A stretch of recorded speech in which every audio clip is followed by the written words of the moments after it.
This week at Hey the Parents, we're talking all about stepping away from parenting tips and diving into something that's just as important, keeping our relationship strong. Arguments are normal in any marriage or partnership, but sometimes it's the simplest of unspoken rules that help us avoid blowouts over the small stuff. These creative strategies might actually save your sanity. We'll share some of our experiences and talk about which ones work for us. Let's be honest, the better our relationships are, the better parents that we can be. Because in Hey the Parents, it's an honest discussion about raising kids. I'm Michael Height. I'm Sara D. And I'm Mike Levine. Kids don't come with a handbook, so we need your help. Where do babies come from? Where do you think they come from? Is this a kissing book? Mama! Mama! What? Hi. I learned it by watching you. There are no rules in this house. Not like a regular mom. I'm a cool mom. We sent them to the best boarding schools. We hired the best nannies. We did everything right. Hey, Mom! The meatloaf! No drinking, no drugs, no kissing, no tattoos, no piercings, no ritual animal slaughters of any kind. Together, we can rule the galaxy as father and son. This is Hey Other Parents, an honest, messy, imperfect show for raising kids. What's up? He just left. How's it going? Hey, it's us again. Good well, morning to you too as well. It's good, Sarah D. Oh. Good morning to you. Yes. Hey. Wait, hold on. He's coming. Join us. There he is. we just got the intro done for the show, and as we're about to say hi to everybody, Mike Levine just dropped out of chat. We're like, what just happened? Howdy ho. He's back. I'm sorry. Hey, it's us again. I'm sorry, my friends. You know, technical difficulties. It always What? happens. But guess what? The three What? best friends. We are the three best friends, and Yes. we're back. Not only that, but you're I see Way LE up. for There you Levine. go. Makes me think Look of at the that. kids, which is There the we last go. digits of call. There he is. Okay, there he's back. There's his face. We're working it Beautiful out face. here. See? Well, We're all good. welcome back. Now we're all here, and we're so glad that you're here to hang out with us on this season of Hey the Parents, season 3. As we're trying to figure out this parenting thing, whether you're in the car, folding laundry, cooking dinner, getting organized, on the go. We know that you have a lot of choice for podcasts out there, so thank you for listening to ours. And we'd like to send a big welcome to our new moms and dads listening, and a big hearty hello to the returning listeners who are back to put up with us for yet another episode. And if this is your first time joining us on this podcast, Hey the Parents, it is a chance for a few of us parents who decided that we needed to join our efforts together and try to get through raising kids, as we call it, a survival course. We pick a different theme, we pick a different topic each week, and we discuss it from the standpoint of when we were younger, growing up with our own parents, and then we shift on over to now as adults, where we certainly did not get a handbook with our own kids. We talk about what we go through, we share some of our experiences, and we learn from each other. And every week we feel a little bit better because we have each other and we have all of you. So we'd love to hear from you guys for our show. This is kind of the theme of the episode. The question this week is, what's an unspoken rule in your relationship that helps keep the peace? If you'd like to answer this question, have comments or questions for the show, you can get in touch with us in one of 3 ways. 1, you can leave a message on our Hey the Parents voicemail line. 2, you can email the show, or 3, you could join us on social media. All that information is baked into the show notes. That sounds weird. All that information is in the show notes. All right, why not pause right now? Tell us your favorite unspoken rule. So without further ado, we're going to jump right in now to the main part of the podcast, and that entails the topic of the week. All right, Sarah, what are we talking about today? Okay, so this week we kind of find ourselves in different conversations about relationships with friends and some family. So, we decided to take a little pause on the child advice, and, we might as well talk about some of the relationship rules to help us to be better role models for relationships for our kids, and hopefully to show them what it's like to be in a healthier relationship. And I think with our podcast kind of lately, especially in season 3, we've really been kind of thinking about what are the topics of things that maybe are a little bit uncomfortable to talk about sometimes. Because on this episode, I think it's kind of a healthy thing. And they talk about, therapy or things that help you or things that that work, don't work, or opening your mind to maybe changing things up, because whatever that crazy line is, doing the same thing over and over again and expecting different results is Insanity. kind of insanity, right? Yes. So we're going to try to avoid insanity, even though it feels like insanity sometimes. So on this episode, we're going to talk about conflict.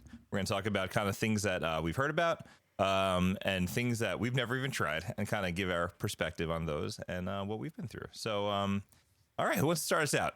Mike Levine, you look like you are Your face is glowing. You look like a Sith Lord. It's early in the morning. Everyone's asleep in the house, and he's in a dark room, and his computer is glowing red. And I just think he's ready to talk. That's it. Well, I really do like this topic because, what's cool is that we're all parents. We all, we have these relationships, right?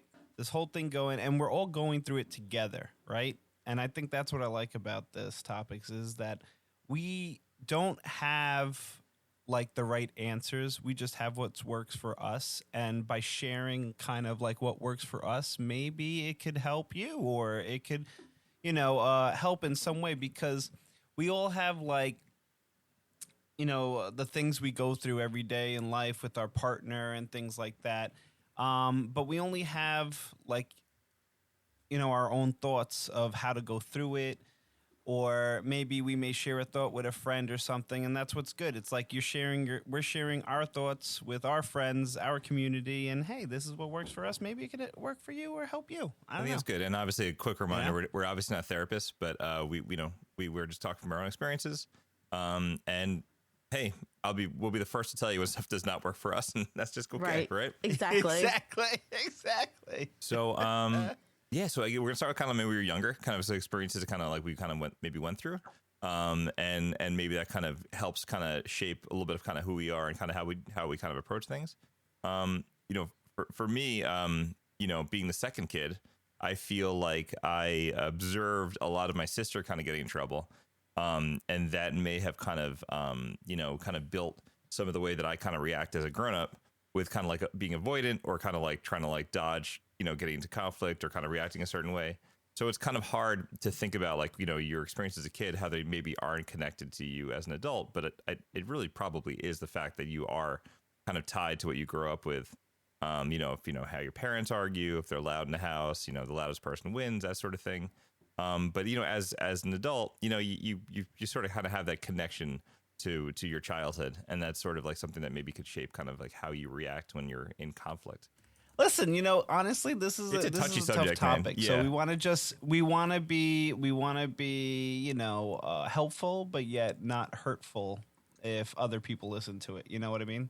Because, and I say hurtful in the sense that, or my significant other may take offense to something that we say or whatever, I think back to why the way I am the way I am because of my childhood. So I think back a lot to those times. And, growing up with three brothers, I really didn't know how to interact with females. With my, the only female in my house was my mother, So, there were certain things that, my mom things that were specific to my mom that she would do, and I didn't understand, because I was always around my three brothers, and we were always fighting or, doing brotherly things. I know we used my younger brother as a crash dummy. We would put him on a go-kart, throw him into a wall, things like that. Yeah. Yeah, and it was different. Growing up with brothers is tough and also fun at the same time. But when it came to arguments and disagreements, a lot of the times it was like, hand-to-hand combat. Nice. And my mom and my dad never really talked to me together about how to like handle these situations. And then, I went through a divorce in my life, so, seeing them argue and stuff like that, it just occurred to me like, hey, this is how we handle problems. Like we just yell at each other and stuff. But luckily my mom was a very involved parent and she taught me, discourse, communication, and, and talking things out, and and that's kind of how I live my life now, and I try to teach it to my children too. So, a lot of this trace back to your kids, and, when you use it it's traced back to your past, but when you grow up, you want to kind of keep it going. And I try to teach it to my kids, and I try to do it more importantly with my relationship with my wife, is just like communication, talking things out. Yeah, well said. I think that's important. Absolutely. I think so. Like when I was growing up, I learned. So basically, for me, and we're gonna talk about like our past and like our childhood and how that shapes us now as an adult. I learned how not to be certain things, and one of those things is fighting. Fighting in my house was not great. My parent, like my mom would do the silent treatment to us, to my dad, or they would just yell at each other, and it was like it kind of was like the biggest like whoever had the biggest voice or the meanest thing to say won. And like my dad was like a chill person, so like when you got him like angry or like to yell, like the house like literally would shake and would be like, oh my god, like he's really mad. So like I learned not to do those things, and it was hard to kind of work through that stuff because like being married to Gene, his family, they talk about everything. Like, oh, and that's another thing. We didn't talk about stuff in my house. Like, we didn't talk about the uncomfortable things. We didn't talk, like, it was kind of like we knew there was a problem, but we didn't, like, really hash it out. Like if my mom had a problem with me or with my brother or my dad, like, it was just there. We all knew it was there, but no one, like, really discussed it. Like, in Jean's family, they, like, head on, like, hey, why did you do this last night? Or, like, I didn't like how you, like... like for me, it like blew my mind. How much how much they communicate, like, and talk about, like, I'm like, oh my god, you're actually gonna tell them that you have a problem with them, and they're like, yeah, and I'm like, but aren't you afraid they're gonna be mad and like, like never talk to you again, and you're like, you'll lose a cousin, and they're like, no, they're family. Like, why would they leave? And like, unfortunately, with my mom going on that silent treatment, there was family that she didn't speak to. Like she kind of like just cut off. So for me, relationships, conflict has been very super scary, and like it is through like therapy and stuff like that, learning to be okay with that. So like that was, and like I knew, for me growing up, raising my own children, I wanted them to see like a relatively healthy relationship where you talk about things. I want them to be able to come to me about stuff. So I had to definitely work on a lot of that stuff because, I don't think my mom knew half of the things that happened in my teenage life, which is horrifying because some of it's like I could have used some advice, or I was probably in some weird situations I shouldn't have been in, and but I was never comfortable to talk about it. So and that's like, again, watching my parents, how they argued and seeing that it was really kind of like a little unsafe, like, and I want to be like dramatic, like it was unsafe in my house, but it felt emotionally unsafe to like say stuff, You bring up a good point, is that, when you have this relationship or you with your significant other, the two different thought processes that come into to merge into one. So like, you have your family values, they have their family values, and now you're trying to mix those family values, and what happened in your past and what happened in their past are two totally different things. And it's the same with me and Taylor. Like, my family, we talked about stuff, I remember talking about everything with my mom, and, Taylor's family, they did, but not as much as we did. It wasn't like, it was more like your situation, like, we confronted things and maybe not them so much. That's pretty wild. Like, 'cause I think my experience was more like Sara. So I think like there was a lot of screaming. It was whoever was loudest won. And it was like, try to dig with like the meanest things you could think to kind of like win the argument. Right. And I think with that, like that was like a very explosive type of atmosphere where like, I think for myself, watching my sister, who, I mean, she got some trouble, man. But I mean, I'm not so innocent, but but like watching that experience go by, I think it shaped me in becoming more of a protected kind of emotional person, because like I could see like an explosion if like the wrong thing was said, or like if my parents found out she did something.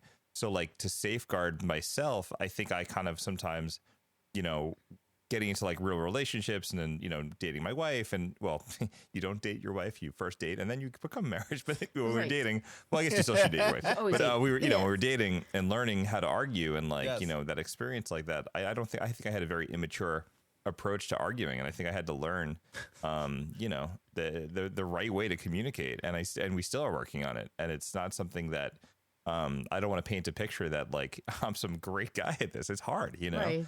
And I think like a lot of the times, like I want to revert to my childhood and revert to the way that like I see my parents, like with the way they argued.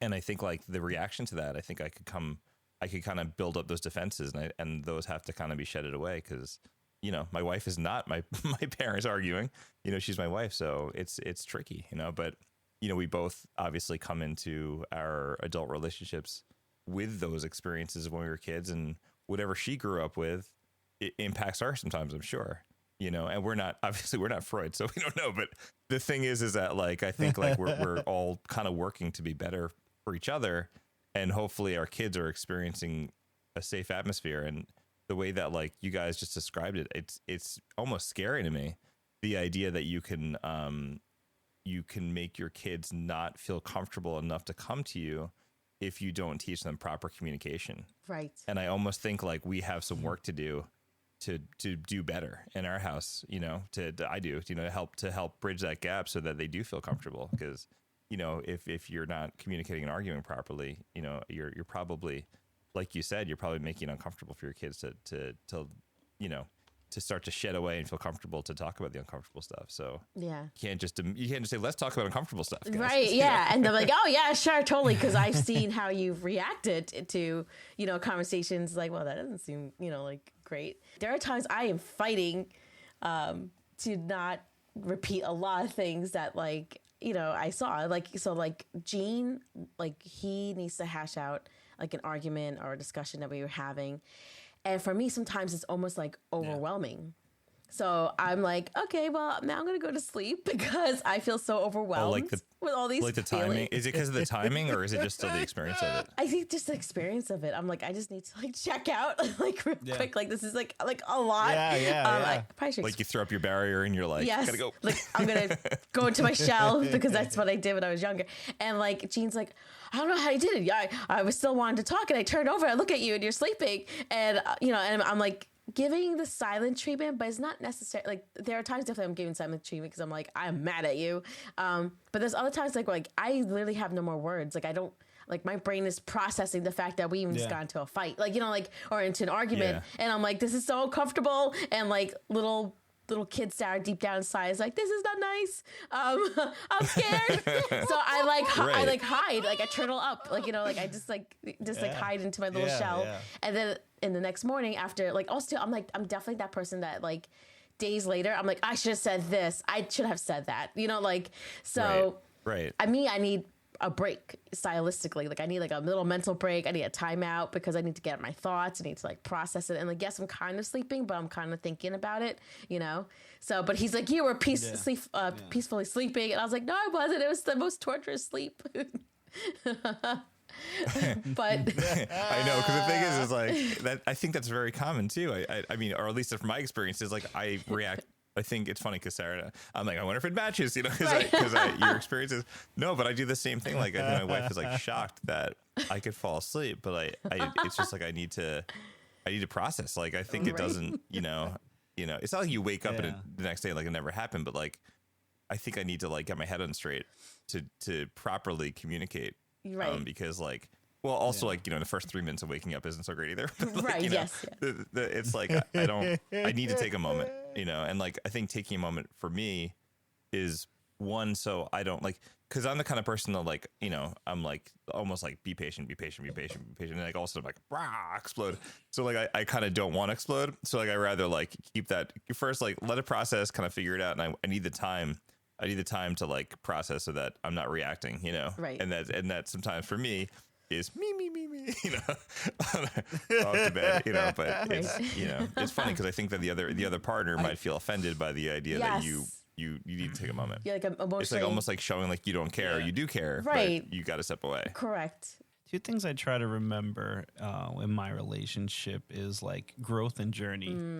So like, for instance, I'm listening to you guys, and like you said, Mike, in the beginning, like we're growing and constantly growing, and I think that's important to remember because your when you're married, sometimes it's like, oh, we're married, like, we're compatible forever together because we're married, But as you get older, you grow with your partner.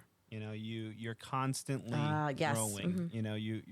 You built a family together. You built a home together, and those are all growth moments. And you're gonna get old together. So like things always change, and you got to remember that the journey you started with this person brought you to these moments, and that you're constantly growing, and that's okay. Like, that's okay that you see things differently, or she sees different, or he sees things differently, because ultimately, remember the journey you started and that you're growing together, And I think it's fair to say that you're also growing. Maybe you did. Maybe this is what you intended. I'm not sure if you did, but I think it's also like we all change individually too. Yeah. Yes. Our hobbies, our wants, our desires, how we want to relax, what we want to eat when we go out, what kind of energy we want when we are going out. Are we going out on a date to like communicate? Are we going on a date to have fun? Like, are our hobbies more independent? Do our hobbies, we want to go out with our friends, and maybe it's all about communication, but it's also about like, it's okay to have different hobbies. It's okay to have different wants, and then you could take those experiences and bring them back and kind of share some things together. Yes, and I think it's a struggle. No, absolutely. I think that's like the big. So like that's so funny because in having some conversation with friends, like they had asked Gene and I, like, hey, like, like, how do you guys like maintain this marriage, And we're like, well, it's a lot of work, like, and it's constantly, you always have to work on it. And again, not perfect. We definitely have things that we could definitely work on. Sometimes I'm like, wow, we really argued like really well this time. Like we had a discussion, and like we were on eye to eye, but now we're at least a good place, and we're presenting this united front. But I think the biggest thing is loving a person through all their seasons. And that's the hard thing, because, 1 year this person's really into fitness. Next year they're really into working on reading stuff, or maybe they feel like they need to, like, I know, like, definitely, like, I'm more in a phase right now where I'm like, I gotta take care of me, like, more often. Like, I'm gonna make mindfully take more time to hang out with my girlfriends.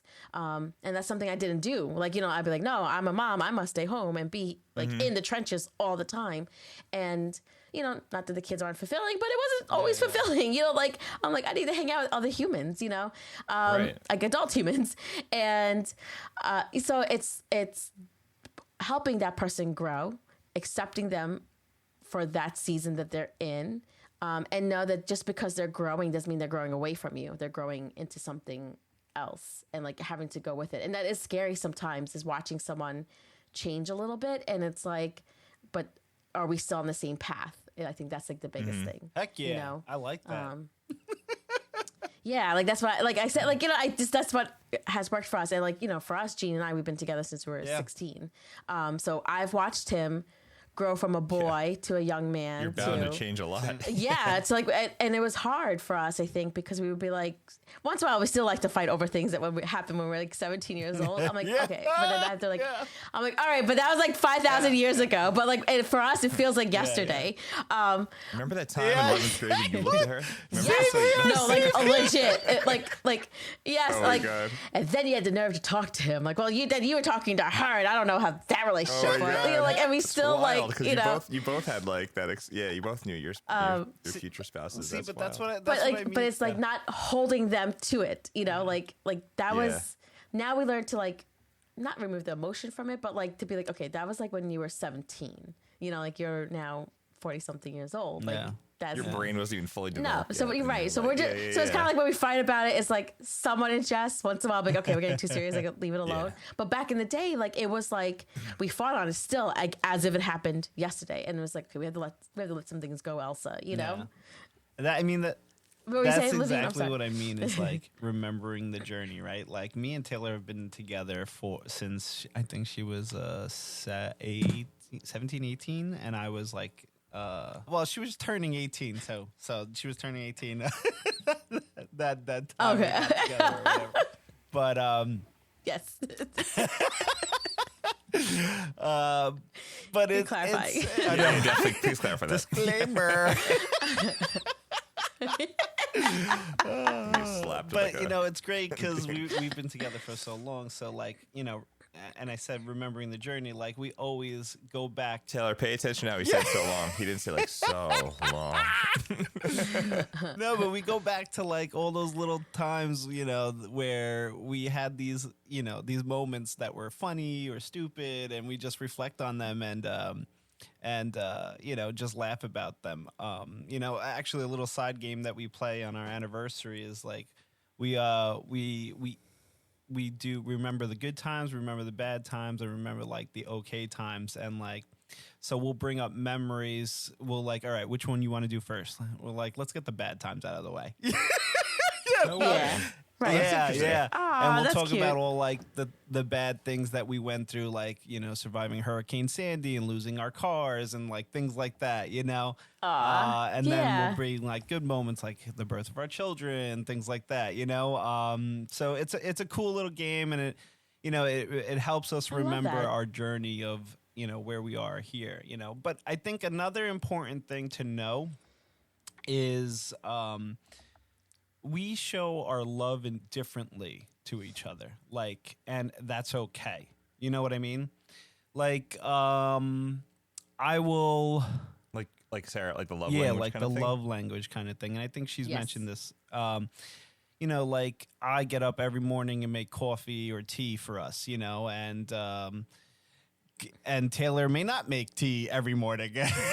You know what I mean? Right. And that doesn't mean I do not receive that the doesn't tea. mean she doesn't love me because she doesn't make tea for me every morning like I make tea and coffee for her. I'm a little thirsty You over know? here. Right. Yes. Like, I would like some tea in bed too. I too would like to. But I always joke about it. I'm like, oh, I made you coffee this morning. Did you make me tea or coffee and tea this morning? No. She's like, this joke is getting kind of old. It's only been going on for years. And she's like, well, look around and see all the other things I did. Don't worry, I got your back, Taylor. I got you. stop telling this joke. Exactly. But it is, but it's just important to know that, it doesn't mean that she doesn't love me. She just shows it differently. And once in a while, and that's though, okay. I have to say, because, there are things that Gene, too, he'll point out something like, oh, I wish you did more of this, or, okay, so something, full honesty, like Gene is a great planner. He plans everything. He's like, he finds the great deals. He finds great spots to eat and stuff like that. Sometimes I don't do it. And I think, again, something I'm working on. It's like that initiating and being scared to fail. I don't know, and, yeah. So he's like, I would like you to plan a date. And I'm like, sure. And then but it kind of happens. Okay, I'll be honest, so I planned a date this week. And he was like, Nice. he's like, I'm so proud of you. I'm like, I try. I'm sorry. I suck that you're with me. I'm sorry that I don't plan dates. I'm Do you want to get next year? Yeah, no. My goal is, since I'm working on myself and things like that, I'm trying to make sure I plan at least one date a month. Because it's not like I'm a bad planner. It's just, there's something I'm more like, you want to go to Ben's? Let's do the same old thing. I'm definitely a creature of habit. Let's go to Ben's Crab. We know exactly what we're going to get. It's going to be good food, a good drink. So it's let me, initiate though and put a little more thought, into it, Well, there's comfort in that, right? There's comfort in going to the places that you connect at. Yes. But there's And also the appreciation I'm a of comfort person. taking the effort to do the thing. Yes, And a I little don't think I razzle do dazzle. that enough on my end, too. I think I could definitely surprise in a restaurant that isn't exclusively serving meat. Yes. Okay. Right. Oh, well, yes, that'd be nice for Rachel. I'm sure she would love that. Come on, let's go to a Brazilian steakhouse. I know how much you love meat. Right, yeah, because she just wants, she's by a salad bar, yay. I know.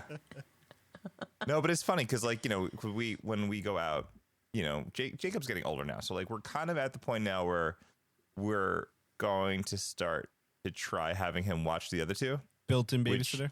could go just terribly wrong. But we're going to try. So like we usually have my parents come, which is so like super nice of them, you know, but they're getting older and, you know, all other stuff. And, you know, it's just not the same as it was like 10 years ago when, you know, things were obviously different and it was easier for them. So like we always had this feeling, and I love my parents, but like we come home from a date and my wife and I would joke in the car, we pull up to the driveway. And we know my mom's gonna be like, "What did you have?" And we're like, I don't like. I love you guys, but you're killing the mood right now, man. Like I don't want to sit on the couch and go play of our date. Like that was our date. Like you guys can have your date sometime. Just we can have our date, and then we can talk about it later. So you know, but it's like so funny like on that like date high, like not like now sit down with mommy and daddy. And now our goal is like it's funny because for you, like our goal is like to get home at least after the kids were in bed, like just so we could have like a little, you know. Yes. But like we love our kids, obviously. You know, when they're listening to this, they're like, "What is that? What you plan for?" You know. Okay. All right. Taking notes as you know, becoming future grandma. Yeah. And, like we laugh about because like we're in the driveway, we're like, "Oh, here we go." Okay. But like our dates were like, you know, it's like food, and then come home, and like we don't have to do that. So like you know, even we sometimes like I like the idea of like we did this, you know, years ago when we were like, you know, go to a city or go on vacation, but going to have like dinner in one place and then going to get dessert or coffee somewhere else, like having two locations, you could pay the same price. It's probably cheaper anyway if you don't pay the restaurant for your coffee, but like you go to a Starbucks, whatever, a coffee shop, and actually having like a mini date that doesn't center around food, just center around like talking or hanging out, feels a little nice. Yes. Or even if you get like, you know, do a drive-through. There's a really cool place, by the way, in where is it? In Merrick. It's like that crazy barn place that has like coffee. It's like I don't know. By the way, we don't get endorsed by anybody. We should, but we don't. But we got like a coffee there. It was like $8 a coffee. Like, oh wow. And then I think we got like the what is it? The Dubai chocolate mocha, whatever we got. And we we're so fancy. And then we sat in the car, we like drank it and talked and stuff, and it was really nice. Oh, I love and I think that like okay. we have to remind ourselves like date is not eat food, return home, you know. Correct. Yes. That's so fun. I actually was trying to get Gene to go, so maybe I'll force him. Yeah. Or maybe Sarah and I are gonna like write down notes, be like, okay, this is a possible date, but we could take our spouses. I want a milkshake with like a donut on the straw. Yeah, I mean, come on. Like there's a lot of trends that happen every decade. The one that involves putting full slices of cake on top of shakes. Yes. That doesn't need to go away. No, I like that one. You can take our bell-bottom jeans and bring it back and take them away and make them baggy and make them but don't take away our donuts and stuff and milkshakes. No, we need it. I feel like we slightly got off topic. What are some of the things that you guys do with your relationships and things that I love that you're working on things, and I know I definitely have to work on. But what are some of the things that maybe you found that are beneficial that you have tried to implement? I know. I think you made mention it to it before, like. And that was like never stop dating your wife. So like that's the kind of motto I keep in my head. And I remember I was like 16 years old and 17 years old. I was like serving tables at a restaurant, and this guy came in with his wife, and they were eating a meal, and I was serving them, and you know, he was like, "Oh, you know, we've been married for so long," and I'm like, and you know, you're just striking up conversation as a waiter, and I'm like, "Oh, what was the secret to your marriage or whatever?" Yes. And he said that line to me, and he said, "Never stop dating your wife." You know, so I've always kind of remembered that, and it's been great. It's been a great line for us. Like we always have date nights and stuff. Like we just had a date night this Friday actually, and. You know, and we, you know, like to speak to what you said, Sarah, we went to our local comfort spot. Yep. You know? And it was fun, and we wanted to go see a movie. Unfortunately, the timing didn't work out with like the babysitter. Right. So we're like, all right, let's go home and watch a scary movie that we wanted to watch, but we couldn't watch because we have kids around. So love it. You know, it was a really nice time, and that's really what's worked for us because you know, we love looking forward to our date nights. You know. Yes. No, date nights are I think essential to like a relationship. Also too, like I think like we try to have like we try not to have too many like disagreements in front of the kids, you know, like obviously it's good for them to see us being like, all right, like respectfully saying like, I don't agree with that, or like, I didn't like how you did that. But anything like major, like we try to do that like behind closed doors, or if it's something about them, like, you know, like, because of course, most of the times in a relationship, or when you're parenting with another person, it's about the child that you're going to have a fight about, you know, like how you're raising something, you know, like how you're raising something, how you're raising the child, how, you know, you're handling a situation. So like, you know, we talk about that stuff kind of like behind closed doors. And then like we present as a united front and be like, okay, mommy and daddy said that you can't do this. You can't go to the concert by yourselves. You got to go with an adult, you know, like, because, you know, when the kids, they see the conquer the divide, and then like, that's not good for your relationship either. You have to, the best advice we got also was from a woman. She said that like, yes, your relationship is the most important thing in your family. It's you and your husband, your spouse, you know, whatever, your significant other. And then it's the kids, and then it's the extra family. Like nothing, even the kids should not come between you and your spouse, because they will conquer and divide, you know, because they really want those sneakers. They really want to go to that concert. They really want to stay out, you know? So, and like, to me, I was like, what? Like, that's great. Like, I don't know. Like I had like a hard time with that in my head, but it does make sense, you know, like now you like doing that and like thinking that way, because if you don't protect your marriage, then anything can come in between it, you know? That's I think smart. That concept's the same with like an airplane. Like it's like you put your mask on if like the airplane cabin. Yes. Oh my God, we say that too. They say that's so funny. Put your mask on first before you help your child, and you know they like that concept to you is like, oh my God, it's my child. Like I have to save my child first. Correct. To, you know, but it's like the same thing with your marriage. You have to, you know, put your mask on for your marriage first before you know, help the other ones. Taylor's gonna listen. She'll be like, "You mean you put your mask on before you help me with mine?" I'm kidding. Taylor would never say that. That's exactly what she said. But I think there are a couple things that that I thought of, you know, as we're kind of going through this, and I think like trying to be patient is one thing, because like everybody has their point where they kind of, you know, it's too much, or they kind of like it just whatever. They like, you know, start to get upset and argue. I think like one thing that is so important that we're working on, we're kind of like two things. One is trying not to be right, because like when you're arguing, it doesn't get you anywhere. It's like, it feels in the moment like you're being put against a wall and you're losing, and you want to kind of be right. And that's something that it's so hard to stop doing that. But I feel like for us, at least, like what the heck's the point? Like, where are we going with this? Like, you have to like stop and be like, this. You don't win. You don't win by someone else losing, you know? Right. Yeah. But it feels that way sometimes, and you kind of have to like stop yourself.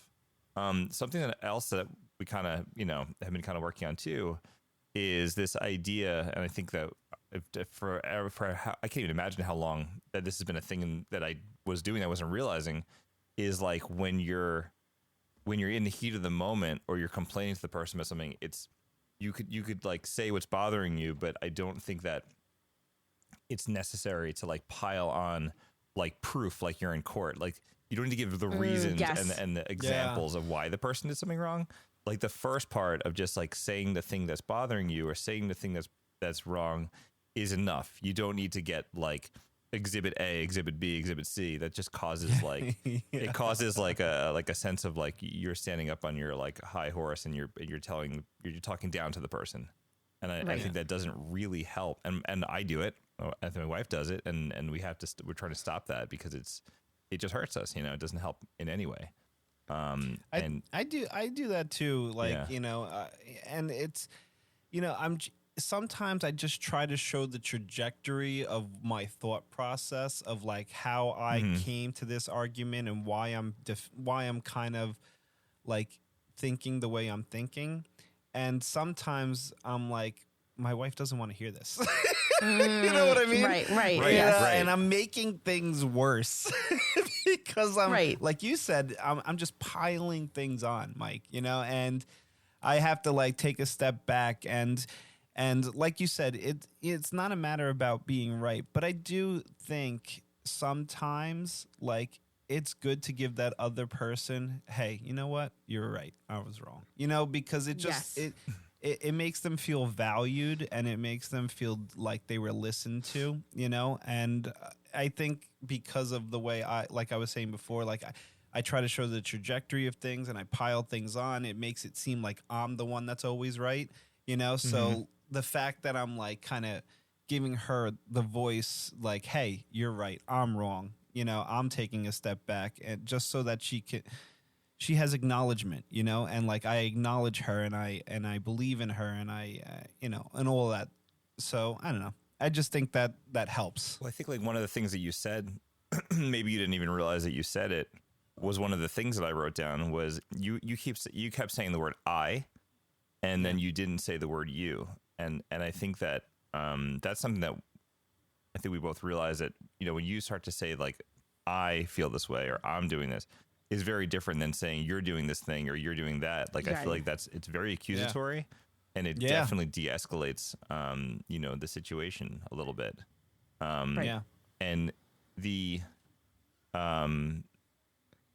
you know, we talked about this a few episodes ago, the idea of like apologizing when you make a mistake, apologizing to your kids when you make a mistake. You know, that's definitely something that's good, but also the part is too that we're talking about avoiding the blowouts. So we're talking about the part that happens first, you know? And I think Sara brought something up, and I think something else that I kind of was thinking about too, is that, you know, our feelings and emotions are not the responsibility of the children. So like you can't bring what's going on with you into your children and make it their responsibility. Like I like the idea of separating it. And that's something that's hard sometimes, because like when it's getting feisty, you know, you want to scream across the house from like one room to another, be like, you're doing this, you know? Oh yeah. And that is, you like to say afterwards, you feel so embarrassed. It's like, oh, what I do. Yeah. I mean, like it's okay for them to see like discord a little bit, or like, you know, like, or saying like, you know, like I'm like, you know, mom and dad are just kind of like having a little thing right now. Like we're okay, you know, like, but I think that's okay, you know, like, but as long as they see like you come back together, you know, that someone says, I am sorry. Someone, you know, like now we're sitting on the couch and like, yeah, maybe I did yell across the room, you know, like, so. But you yell across the room, be like, you're doing great with your laundry. I love you. You know, I wonder if like my kids remember certain things. Like I remember this one time, you know, Taylor did something that I didn't agree with, and I got super angry. And then, you know, before I even found out about it and got angry with them, with my wife and my son, because it involved my son as well. She said to my son, just talk to your father. He'll understand. He's, you know, and talk to him a certain way. He's very understanding, whatever. And of course, when I find out from the both of them, I flipped out, lost my mind, screaming at everybody. And I was really actually upset with myself on how I reacted, you know, and so I sat my son down and my wife, and I told my son, and, you know, listen, people sometimes act out of passion. People sometimes are, you know, get super angry and overreact, you know, and I need to apologize to you, because it takes a real man to know when they're wrong and when to apologize. And I hope my son takes that, you know, as he gets older. And I think that was very important for not only my son, but for my wife too, you know. And sometimes, hey, you know, things blow up, and I'm sorry, you know.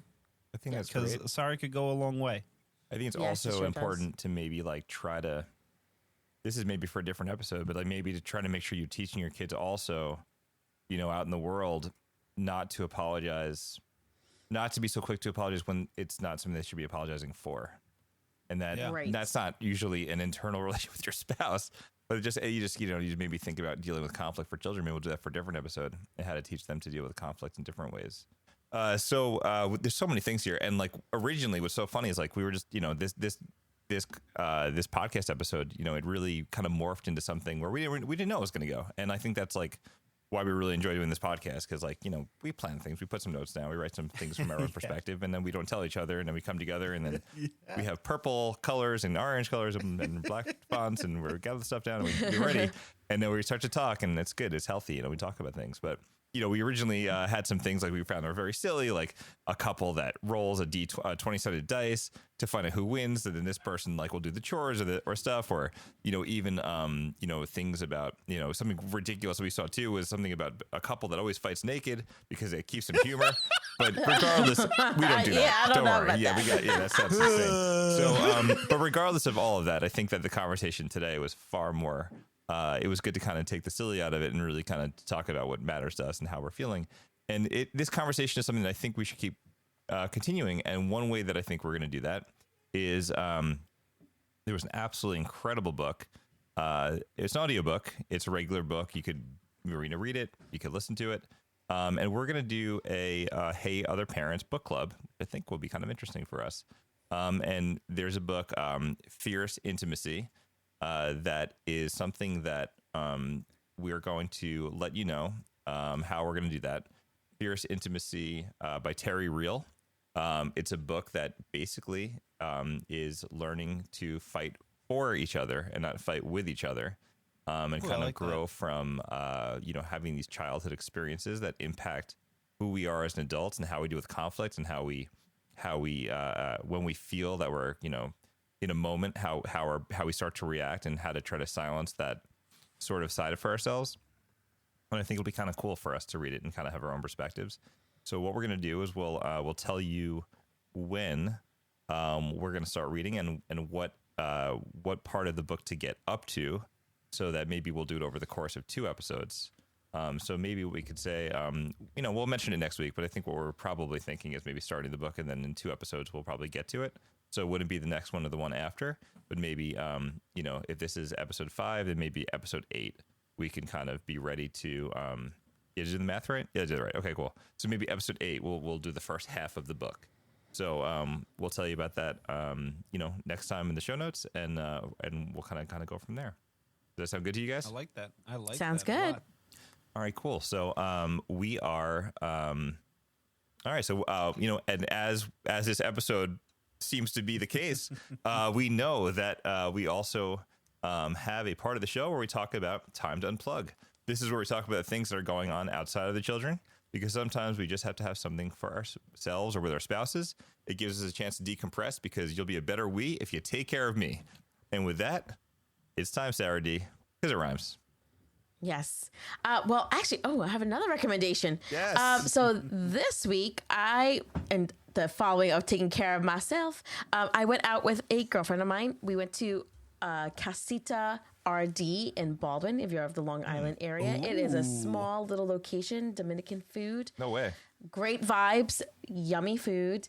They had a Taco Tuesday special, and we had tacos, and like 3 tacos and an adult beverage. Well done. For a relatively inexpensive price. And we had a good time. It was like a nice time. And then for my date that I planned, we tried a new spot called Guest House in Levittown. And we went there for the Wednesday night steak special. Ooh. Yeah.